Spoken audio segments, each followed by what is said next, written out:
Bonjour à tous, bienvenue à tous. Aujourd'hui, comme le titre de la présentation le porte bien, on va parler du double test de liquidité. Donc on va d'abord un peu reparcourir les éléments théoriques qui à faire au double test de liquidité.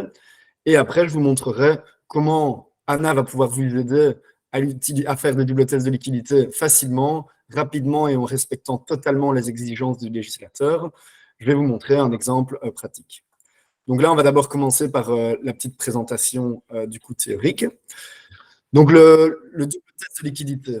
Donc là, maintenant, il est géré par le Code des sociétés des ASBL et plus spécifiquement par les articles 541 jusqu'à 544. Donc, qu'est-ce que précise le Code des sociétés? Il précise vraiment l'obligation de réaliser un double test de liquidité lorsqu'on procède à des distributions aux actionnaires, mais aussi en cas de remboursement de parts. Donc, lorsqu'on va faire une diminution de capital, par exemple, on va devoir également réaliser un double test de liquidité. Donc, comme le stipule le Code des sociétés, en vertu de ce test, aucun remboursement de parts ou de dividendes ne peut être fait si, donc là on arrive au premier test, si la solvabilité de l'entreprise se voyait compromise suite à ce remboursement ou à cette distribution. Donc là on est sur le premier test, donc qui sera le test de l'active net sur lequel on va revenir juste après. Ou alors le deuxième test, si la société n'était plus en mesure de faire face à ces échéances pendant une période de 12 mois. Donc là, on est vraiment sur quelque chose de prévisionnel. On va regarder les 12 mois qui suivent le versement du dividende si la liquidité reste positive. Et donc ça, je vais vous montrer comment Anna va pouvoir vous aider. Là, actuellement, il y en a beaucoup, je veux dire, qui vont utiliser des ratios qui sont intéressants, qui sont les quick et current ratios, mais ils sont insuffisants. Dans le sens où, par exemple, pour le deuxième test, donc le test de la liquidité, on doit faire une analyse prévisionnelle. Donc, on doit regarder les 12 mois après le versement des dividendes, alors que les quick et current ratios se concentrent uniquement sur le passé et donc ne respectent pas totalement les exigences du législateur. Donc, au niveau du premier test, donc le test de l'active net. Donc, le test de l'active net, ici, j'ai repris une capture de ce qui est dans Anna. Donc, ça veut dire que... Attendez, je vais juste accepter. Donc, ça veut dire que pour le test de l'active net, ici, donc, dans Anna, c'est une façon pédagogique de le montrer. Sur la gauche, on a tout le calcul de l'active net. Donc, on va reprendre le total de l'actif et on va déduire différents postes, dont essentiellement les dettes et le versement qui est prévu, le dividende qui est prévu, et où on va pouvoir, il faut aussi également tenir compte de tout ce qui va être les frais d'établissement ou les frais de recherche et développement. Donc, il faut que cet active net soit bien sûr positif. Il ne faut pas qu'il soit positif et que même après le versement du dividende ou le remboursement des parts, qu'il demeure bien sûr positif. Et en plus de ça, donc le Code des sociétés et des ASBL le stipule aussi, il faut que l'actif net demeure supérieur aux capitaux propres indisponibles. Donc ça, voilà. Et donc ça, Anna, je vous le montrerai après, prend en compte cette formule-là et vous dira si ce premier test de l'active net est respecté ou pas. Concernant, ensuite, je vais dire le test de liquidité. Donc autant sur l'active net, on était sur une analyse historique, donc de la dernière situation comptable, souvent, donc par exemple ici, si on veut faire un dividende début 2023, il faudra regarder pour le test de l'active net, par exemple, la situation comptable au 31/12/2022. Alors que pour le test de liquidité, là, on sera vraiment sur une analyse prévisionnelle, dans le sens où le législateur demande bien qu'on regarde les 12 mois, donc durant la période de 12 mois après le versement du dividende. Et donc là, on va vraiment devoir faire une analyse de la trésorerie prévisionnelle de l'entreprise. Et donc ça, pour tout ce qui est prévisionnel, comme vous le savez bien en tant qu'utilisateur de Anna, Anna va pouvoir vous aider pour faire ça. Donc, comment est-ce qu'on va devoir faire ça dans Anna? Première chose à faire, on va devoir importer une balance comptable dans Anna. Donc ça, je vais d'abord vous montrer, je vais vous montrer un cas pratique directement après. Et donc, pour importer une balance comptable dans Anna, donc par exemple, on va ici, pour le versement d'un dividende qui est prévu dans les prochains mois, on va importer la balance au 31/12/2022. Et donc ça, je vais vous montrer comment importer depuis votre logiciel de comptabilité. Et donc, sachez qu'il est possible d'importer depuis la plupart des logiciels de comptabilité, donc que ce soit Bob, Winbooks, Horus ou autre, ça, vous avez la possibilité. Je vais vous montrer après comment, un petit tutoriel qui se figure sur notre foire aux questions, donc comment faire ça. Donc après, vous allez importer votre fichier dans ANA. Ensuite, il y aura d'abord un travail à faire, donc suite à l'importation, donc notamment un travail sur les échéanciers. J'y reviendrai, ce sera plus clair avec l'exemple pratique. Puis après, on va devoir vraiment travailler sur la mise à jour des données d'exploitation prévisionnelle. Donc, je vais importer les données de 2022, mais après, je vais devoir rajouter mes prévisions pour 2023. Donc, est-ce que je prévois de l'acquisition de nouveaux investissements? Est-ce que je prévois une hausse de mon chiffre d'affaires? Donc, ça, c'est toutes des choses que je vais pouvoir faire. Et ensuite, je pourrai faire mon double test de liquidité. Donc voilà, c'en est fini pour la partie, je vais dire, théorique. On va maintenant passer à vraiment l'exemple pratique. Et donc, je le rappelle, si vous avez des questions, n'hésitez pas à le mentionner via le chat.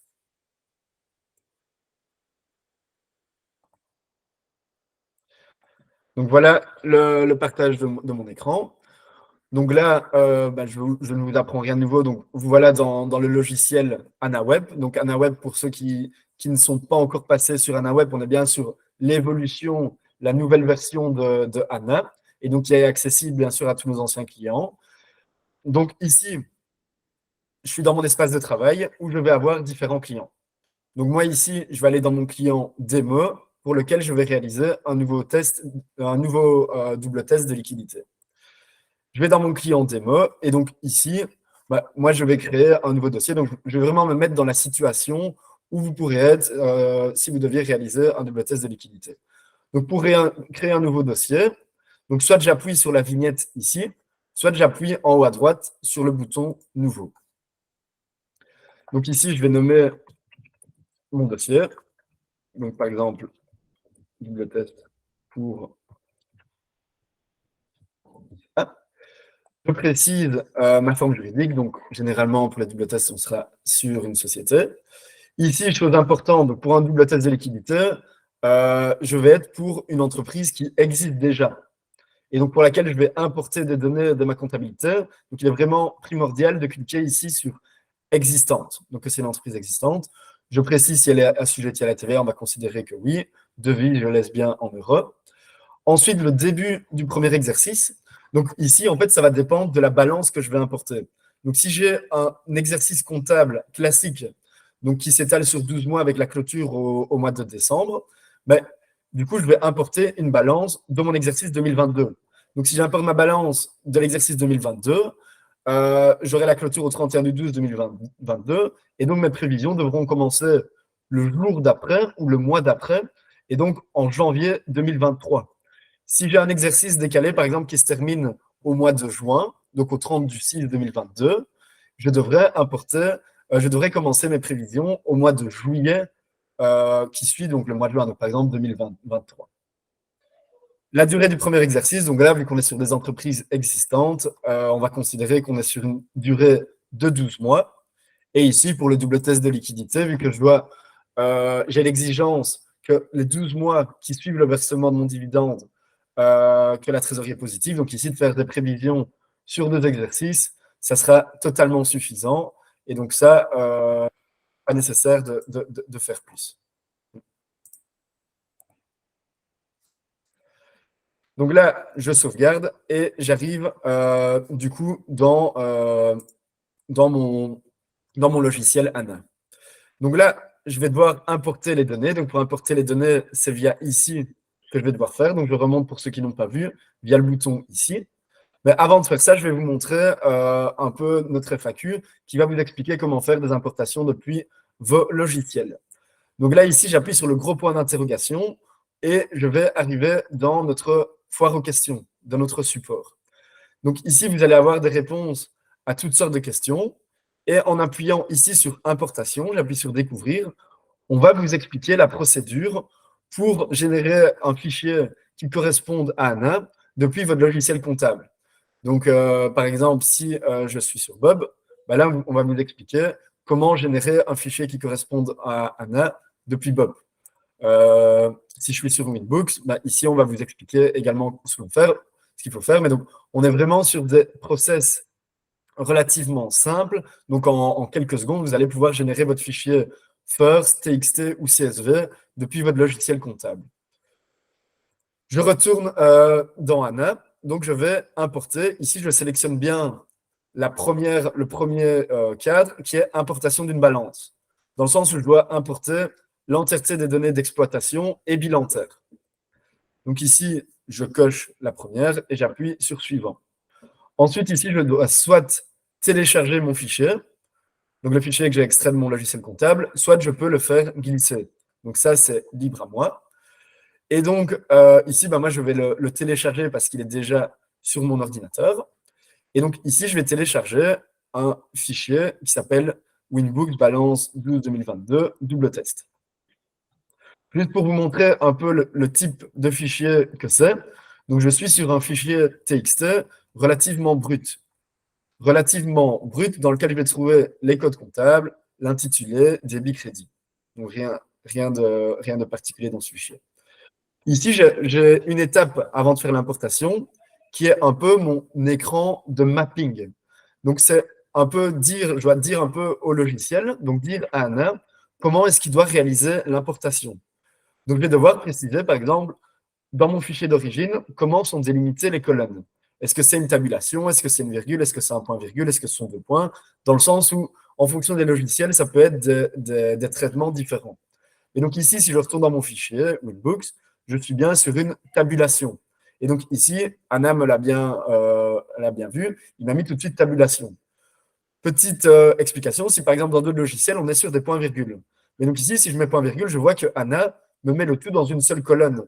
Et donc, je vais avoir un problème au niveau de mon importation. Donc ici, j'ai bien une colonne, une deuxième colonne, une troisième et une quatrième. Et donc, je suis bien sur une tabulation. Au niveau de mes séparateurs de décimales, donc encore une fois, c'est dans mon fichier d'origine, comment est fait mon séparateur de décimales.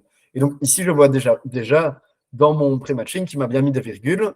Et donc, je vérifie dans mon fichier d'origine, je vois que c'est bien des virgules. Et donc ça, il faut juste regarder une fois. Mais donc, si vous travaillez dans la plupart des logiciels, on essaie de sur des virgules. Mais si c'est un point, je vais devoir le préciser. La période couverte, donc ici, j'ai importé une balance sur 12 mois. Donc, j'importe bien, je laisse bien ici 12 mois. Ensuite, la première ligne est-elle un titre? Donc, c'est est-ce que j'ai d'abord une ligne de titre, donc par exemple avec code, intitulé, débit, crédit, ou est-ce que je rentre directement dans le vif du sujet? Donc ici, je rentre directement dans le vif du sujet, donc j'ai directement un code, un intitulé, un débit, crédit, et donc je réponds bien, non, ma première ligne n'est pas un titre. Et donc si je retourne dans mon fichier d'origine, c'est que ici, bah, aussi, je commence directement dans le vif du sujet. Donc là, ensuite, je dois préciser le code comptable. Donc ici, au-dessus, ou dans mon fichier d'origine, dans quelle colonne est-ce qu'il se situe? Donc je suis bien sur la colonne 1, où j'ai mon code comptable. Mon intitulé, il est dans la colonne 2. Mon débit dans la colonne 3, crédit, colonne 4. Donc ici, l'écran, la première fois qu'on l'utilise, peut paraître un peu compliqué. Mais voilà, c'est une fois que vous l'avez fait 2-3 fois, on est vraiment sur quelque chose d'assez simple. Après, j'appuie sur Importer et je vais retrouver l'entièreté de mes données, de ma balance issue de mon logiciel comptable et donc de ma balance au 31/12/2022. Donc là, j'ai fait une importation pour un double test, mais retenez bien que si je dois faire une importation pour faire des prévisions pour quelconque entreprise existante, ça sera le même processus. Donc ici, je vais par exemple dans mon bilan de départ et je vais retrouver exactement la même balance, exactement le même bilan que ce que j'avais au 31/12/2022, ce qui va être une bonne base de travail. Et au niveau de, par exemple, je vais aller dans mes données d'exploitation, donc par exemple pour mes revenus, je retrouve par exemple ici mes prestations de service 256 000. Juste pour vous montrer que je n'ai pas inventé tout ça, je retrouve bien mes prestations de service en septembre 90 256 000. Et donc, j'ai bien le même code comptable, le même libellé et les mêmes valeurs que dans ma comptabilité. Chose que je préfère préciser au niveau de l'importation dans Anna. Donc, j'ai importé un fichier relativement brut où, en fonction de la précision dans laquelle je vais aller pour mes prévisions, je vais devoir faire un peu du travail. dans le sens où, par exemple, sur base du fichier, donc je remonte le fichier relativement brut, Anna ne va pas connaître, par exemple, mes délais de paiement. Donc, si je vais ici dans mon écran délai de paiement, il m'a mis par défaut des délais de paiement de 0 mois pour l'entièreté de mes comptes d'exploitation. Même chose au niveau de ma saisonnalité. Donc, ma saisonnalité, il m'a pas mis de saisonnalité, il m'a pris le total annuel qui m'a divisé par 12. Et donc, ça pour l'ensemble de mes postes. Même chose aussi pour ce qui va être le traitement de la TVA. Le traitement de la TVA, il m'a mis par défaut 21% partout. Il ne m'a pas pris en compte la TVA non déductible ni les DNA. Donc, ça, ce sont des choses que je préfère préciser. Après, ici, pour un double test de liquidité, à voir ce qui est important et ce qui n'est pas important. Donc, il y a des choses, par exemple, le traitement de ma TVA. Donc, ce n'est pas le bon pourcentage de TVA. C'est sûr que ça a un impact sur ma trésorerie, mais ça a un impact relativement mineur dans le sens où ça aura un impact seulement pendant un trimestre. Donc ici, dans ANA, donc je reviens à mes moutons, donc je reviens sur le double test de liquidité. Donc le double test de liquidité, vous allez pouvoir le faire, vous allez le retrouver ici, donc dans fiscalité, vous avez double test de liquidité.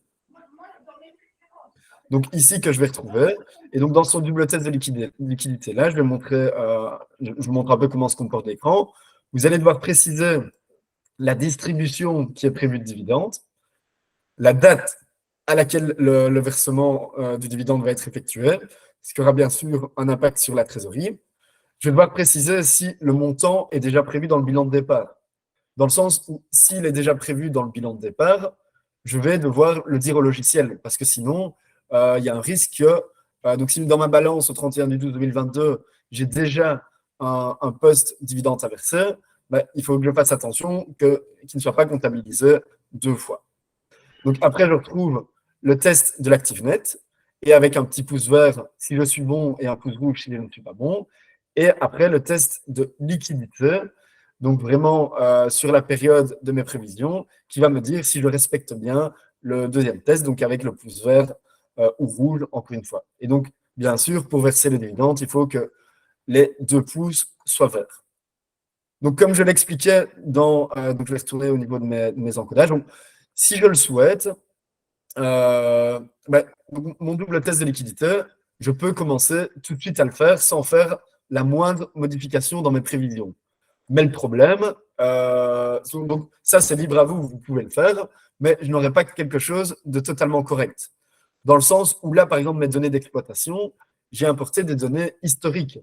Alors que moi, ici, je fais des prévisions et je dois prouver que les 12 mois après le versement du dividende, ma trésorerie demeurera bien positive. Et donc là, mes revenus de l'année passée ne seront pas spécialement les revenus de l'année prochaine. Même chose, si je prévois des investissements, donc si je prévois par exemple d'acheter une voiture au mois d'avril ou au mois de mai 2023, c'est également quelque chose du futur qui a un impact sur ma trésorerie et donc que je vais devoir rajouter. Donc là, moi je vais dire ce que je vais recommander pour réaliser votre double test de liquidité. Première chose à faire, c'est au niveau des créances et dettes. Donc, pour rappel, tout ce qui est créances et dettes, elles sont générées automatiquement dans ANA avec les revenus ou les frais, plus les délais de paiement. Et donc, ici, moi, j'ai importé une balance, mais dans laquelle j'avais déjà, par exemple, une créance client ou j'avais déjà une dette fournisseur et autres. Donc ça, c'est moi-même qui vais devoir le préciser, qui vais devoir apurer un peu ces différents postes-là. Donc ici, dans mes créances et dettes, je retrouve par exemple le poste client. Je sais que mes clients, ils me payent globalement à 30 jours. Et donc, je vais solder en janvier cette créance client de 100 000 €. Même chose, par exemple, pour mes fournisseurs. Donc, mes fournisseurs aussi, je les paye à 30 jours. Je vais solder ce poste-là. Ensuite, je vois par exemple le compte courant de l'administration TVA. Mais je sais également que c'est en janvier que je dois procéder au versement de la TVA. Et donc ça, ici, tout ce qui va être compte courant, je ne dois pas m'en occuper. Mais j'ai encore une partie, ici, je vois impôt à payer. Donc ça, je vais prévoir, par exemple, pour le mois d'octobre, le paiement de cet impôt. Donc ça, j'ai mis mes créances et dettes. Première chose que j'ai fait avant de faire mon double test de liquidité. Je vais encore éventuellement travailler tout ce qui va être mes délais de paiement. Donc ici, comme je le disais, mes revenus et mes frais sont payés globalement à 30 jours, mes fournisseurs également. Donc ici, je précise que mes revenus, que je les paye, que je suis payé à 30 jours, que mes frais généraux, pour l'ensemble, je suis payé également à 1 mois. J'enregistre. Et en plus de ça, le client m'a informé que l'année prochaine, il compte quand même faire une augmentation de son chiffre d'affaires, mais qu'il va aussi avoir une augmentation de ses différents coûts. Et donc ici, pour aller relativement rapidement, sans devoir aller trop dans le détail, je vais aller via les indexations. Donc au niveau de mes indexations, donc, pour rappel, donc là, j'ai mes données d'exploitation pour mes revenus de 2022. Bah, le client m'a dit qu'il comptait faire une augmentation plus ou moins de 12%. Et en 2023, et pour 2024, à mon avis, on sera encore à une hausse de 5% pour rester prudent. Même chose au niveau des frais généraux. Donc par rapport à 2022, en 2023, on aura une hausse de 9% et encore 5% pour mon deuxième exercice. Et ici, je n'ai pas de rémunération, donc je ne dois pas mettre d'indexation pour mes rémunérations. J'enregistre et en plus de ça, le client m'a informé qu'il allait réaliser un nouvel investissement, qu'il allait faire l'acquisition d'une voiture. Donc, il allait faire l'acquisition au mois de mai. Donc, si je précise bien le mois de mai, il va acheter une Skoda qui l'achète à 25 000 € hors TVA et qui va amortir sur 5 ans. Donc, là, je la rajoute et il me dit qu'il compte acheter ça sur fonds propres et donc qu'il ne prévoit pas de crédit pour l'achat de cette Skoda. Donc là, on va dire que j'ai terminé mes prévisions, donc j'ai fait quelque chose d'extrêmement simplifié. Donc là, après, je vais retourner dans mon double test de liquidité. Et le client me dit qu'il souhaiterait verser un dividende de 200 000 € à une date. Donc ici, je vais préciser ma date. Il compte verser ça au mois d'août. Donc ici, je dois préciser si mon poste dividende à verser était dans mon bilan de départ. Donc comme je l'ai vu juste avant ici dans mes créances et dettes, je vois que j'ai un poste 471 dividende d'exercice précédent, mais qui est à 0. Donc c'est-à-dire que je ne dois pas prendre ça en compte dans mon double test de liquidité et je n'ai pas besoin de cocher ce montant est déjà prévu dans le bilan de départ, dans le sens où il est à 0, donc je ne dois pas le préciser. Pour mon test de l'actif net, donc là, ici, donc, je retrouve bien mes dettes qui sont déduites de mon actif. Je retrouve bien la distribution prévue de 200 000 €. Et après, moi-même, je vais pouvoir, pour une raison, si je veux rajouter moi-même manuellement des frais de recherche et développement ou des frais d'établissement, j'ai la possibilité de le faire.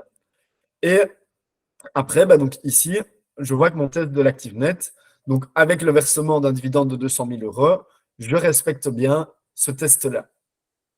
Et donc, il me dit même que je peux verser jusqu'à un montant de 744 643 € et pour, je vais dire, respecter le premier test de l'actif net. Ensuite, j'arrive à mon test de liquidité. Et donc là, je retrouve ma courbe et donc je vois que ma trésorerie augmente progressivement et que là, donc au mois d'août, j'ai une diminution de ma trésorerie donc qui passe de 261 000 à 99 358, mais je vois que je respecte toujours, que ma trésorerie reste positive et donc que je peux bien verser 200 000 €. Je peux bien sûr aussi utiliser cet outil de double test de liquidité pour faire un peu des simulations. Donc pour faire des simulations, donc à la fois sur le montant et à la fois sur la date. Donc je peux prévoir par exemple qu'est-ce qui se passe si mon client me dit je veux verser le maximum de dividendes, tout en respectant bien sûr le double test de liquidité. Donc je prévois par exemple 300 000 € qui seraient versés au mois de juin. Donc là, je fais cette simulation-là. Donc bien sûr, pour les tests de l'ActiveNet, vu que je suis sur des données historiques, donc sur ma balance en décembre 2022, ça ne change rien. Donc ça, la temporalité n'a pas d'impact. Et au niveau du montant, j'avais vu que je pouvais verser jusqu'à 744 000 €. Donc j'ai toujours bien le pouce vert. Ici, par contre, au niveau du test de liquidité, 300 000 euros, je suis au-delà du maximum que je peux verser à cette date-là. Donc là, si je veux verser mon dividende au mois de juin, donc si le client veut verser son dividende au mois de juin, bah là, je peux faire donc 300 000 euros, c'est trop. Si je verse 240 000 euros, là, je vois que j'ai mon pouce qui est vert, que je suis tout juste à la limite et que j'aurai une trésorerie au mois de juin de 4 977 euros et puis qui va s'améliorer au fur et à mesure par après. Donc là, je respecte le double test de liquidité, mais voilà, attention, je suis tout juste à la limite. Et si je n'ai pas fait, mais donc ici, j'ai fait des prévisions assez simplistes. Mais donc, si j'ai par exemple de la saisonnalité, je n'ai pas travaillé sur la saisonnalité, attention de ne pas se retrouver dans le rouge. Donc ici, on va dire que pour être totalement à l'aise, 200 000 euros de dividendes, on est déjà sur quelque chose de confortable. Donc ici, j'ai fait mon double test de liquidité pour cette entreprise A. Bien sûr, je vais pouvoir en générer un rapport. Donc pour générer un rapport, c'est via ici la petite imprimante que j'appuie, ou alors je peux également y accéder ici via l'engrenage, je peux aller dans rapport. Si je veux rajouter moi-même des commentaires, je peux bien sûr rajouter un commentaire qui sera dans mon rapport, donc soit pour l'introduction, soit pour la conclusion.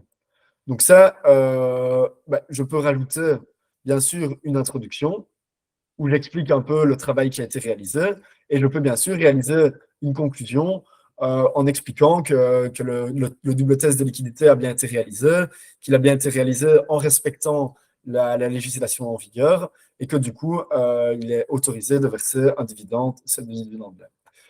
Bien sûr, donc ça pour rappel pour ceux qui ne le savent pas, j'écris un texte, donc ici j'écris du charabia, je peux à tout moment enregistrer un commentaire comme commentaire type. Donc si vous faites si vous avez une dizaine de double tests de liquidité réalisés, vous pouvez très bien créer un commentaire type pour les double tests de liquidité, vous l'enregistrez, donc vous lui donnez par exemple le titre double test, vous l'enregistrez comme commentaire type, double test de liquidité, et après, l'avantage c'est que chaque fois que vous aurez un double test de liquidité, vous pourrez trouver votre commentaire type. Donc moi, par exemple, ici, pour mon introduction, j'ai des commentaires types. Ben, là, ici, ça veut dire que vous pourriez retrouver chaque fois votre commentaire type pour le double test de liquidité dans vos commentaires. Donc ici, je vais supprimer ça. Donc ici, on va dire que je n'ai pas de commentaires généraux. Et donc après, pour votre rapport, donc pour rappel, par défaut, Anna, il va vous mettre l'entièreté des données. Là, pour ceux qui ne l'ont pas encore vu ou pour ceux qui ne sont pas encore au courant, depuis la semaine passée, on a lancé des templates d'impression dans ANA. Donc des templates un peu qui vont dire comment va être constitué le rapport, comment va être généré le rapport. Et donc ici, je retrouve par exemple dans mes templates le template double test de liquidité. Et donc là, je vois qu'il va me mettre le double test de liquidité, la trésorerie, le compte de résultat, le bilan, les ratios, mais après, je ne vais pas avoir tous les détails au niveau de mes amortissements, de mes remboursements de crédit, etc. Donc là, ici, je choisis mon template double test de liquidité. Donc, comme toujours, je peux bien sûr choisir ma couleur. Donc, si mon client est plutôt sur une charte graphique qui tend sur l'orange, je choisis celle-là. Je peux bien sûr rajouter le logo de mon client. Donc ici, je vais prendre un logo que j'ai déjà sur mon bureau. J'appuie sur « Appliquer la configuration » et je vais générer mon rapport. Rapport que je vais vous montrer, je vais télécharger pour vous le montrer de façon plus claire. Et donc ici, je retrouve bien ma page de garde. Je retrouve ma table des matières, ma signalétique, et après, je vais vraiment retrouver les infos propres au double test de liquidité. Donc la distribution qui est prévue, la date qui est prévue, est-ce que le montant était dans mon bilan de départ ou pas. Je retrouve mon test de l'ActiveNet avec le petit pouce vert, le test de liquidité, ma courbe de trésorerie, et après encore quelques petites infos. Donc là, je vais dire en quelques minutes, vous allez pouvoir générer un double test de liquidité et avoir un rapport qui est vraiment que vous allez pouvoir envoyer au client et vraiment lui prouver que vous avez bien fait votre travail. Et pas simplement lui envoyer un mail avec le QI ratio, le QRN ratio, et lui dire oui, tu peux verser un dividende de 200 000 euros. Donc même ça, pour des raisons commerciales, pour justifier votre travail et demander éventuellement une rémunération pour votre travail auprès du client. Voilà, le fait de donner un rapport comme ça ici de 12 pages, c'est plus facile de justifier votre travail et de demander quelque chose pour ça. Ici, donc j'ai fait un premier double test de liquidité dans le cas où je n'avais pas le montant, donc je n'avais pas de 471 dans mon bilan de départ. Je vais refaire un deuxième exemple, donc où là, j'aurai un 471 dans mon bilan de départ. Donc je vais prendre ici une autre balance, donc double test avec 471. Donc ici, je retrouve bien dans ma balance 30 000 € de dividendes, et donc là, j'ai bien un montant. Donc je retourne dans ANA, donc je vais créer un nouveau double test entreprise B. Donc là, je vais faire exactement la même chose, mais donc pour ceux qui n'ont... Donc ça vous permet de revoir pour ceux qui n'ont pas tout cerné. Donc ici, je coche bien, super important, existant de passage en société. Le mois qui suit la clôture de la balance que je vais importer. Donc ici, janvier 2023. La durée de mon premier exercice. Je mets bien 2 exercices pour respecter les exigences du législateur. Je refais mon importation d'une balance. Je sélectionne ici mon fichier. Ici, je prends bien un double test avec 471. Oui, non. Colonne 1, colonne 2, débit colonne 3, crédit colonne 4. J'importe. Et donc là, je vais vous montrer que ce soit dans mon bilan de départ ou dans mes créances, je vais retrouver ici, dans mes créances, je vais retrouver le poste dividende de l'exercice précédent. Donc ici, en fait, le travail va être... Donc là, ça veut dire que le client a déjà prévu de verser un dividende de 30 000 €. Donc, on s'est déjà mis d'accord sur un versement d'un dividende de 30 000 €. Donc ici, chose super importante, je dois bien sûr prévoir ici toujours 30 000 €, mais je dois bien cocher ici la case, ce montant est déjà prévu dans mon bilan de départ. Et donc, du coup, qu'est-ce que je vais devoir faire? En fait, le versement du dividende, donc ici, je l'ai coché pour désactiver un peu ici le versement au mois de juin. Et c'est via l'écran créances et dettes que je vais devoir le faire. Donc ici, je retourne dans mon écran créances et dettes. Je vais devoir apurer ce poste-là, donc apurer mon 471. Et ici, au mois de juin, prévoir le versement du dividende de 30 000 €. Donc ça, chose super importante, je dois le faire via ici. Donc là, j'ai fait pour le versement de mon dividende. Et donc, bien sûr, donc tantôt dans mon exemple, j'avais prévu, par exemple, une indexation de mes revenus de 12,5%. Donc ça, je le remets. Pour mes frais généraux, donc j'avais prévu 9% et 5%. Donc, après, sur le reste, c'est exactement la même chose. Donc la seule particularité, si j'ai mon 471 dans ma balance, c'est que je vais devoir bien cocher la case dans le double test de liquidité et je vais devoir bien le faire diminuer dans ma partie créances et dettes. Et donc ici, j'ai rajouté mes indexations. Je vais remettre mes délais de paiement de 30 jours, donc de 1 mois pour l'ensemble de mes postes. Et je vais devoir faire mon petit travail pour mes créances et dettes, donc de solder les différents postes. Donc je retourne ici dans mes créances et dettes. Donc mes clients, je rembourse bien en janvier. Mon fournisseur, je les paye également en janvier. La TVA également au mois de janvier.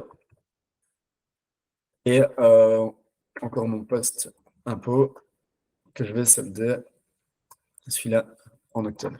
Et donc ici, c'est vrai que je n'ai pas précisé tantôt, mais j'ai différents comptes courants. Si les comptes courants étaient amenés à varier, et donc à ne pas rester à un montant stable, c'est aussi via l'écran ici créances et dettes que je vais devoir le traiter.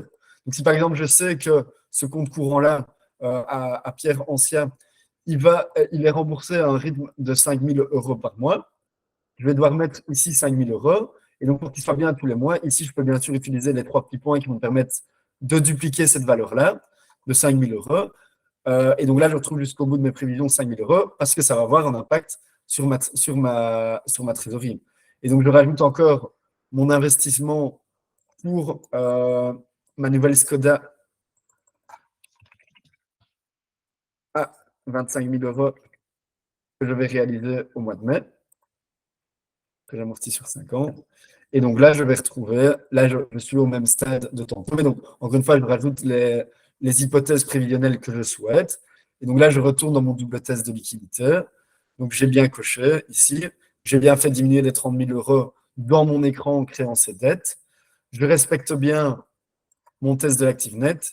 Je respecte bien le test de ma liquidité, que ici me précise qu'après le versement de mon dividende, le minimum que j'ai, c'est 212 000 euros.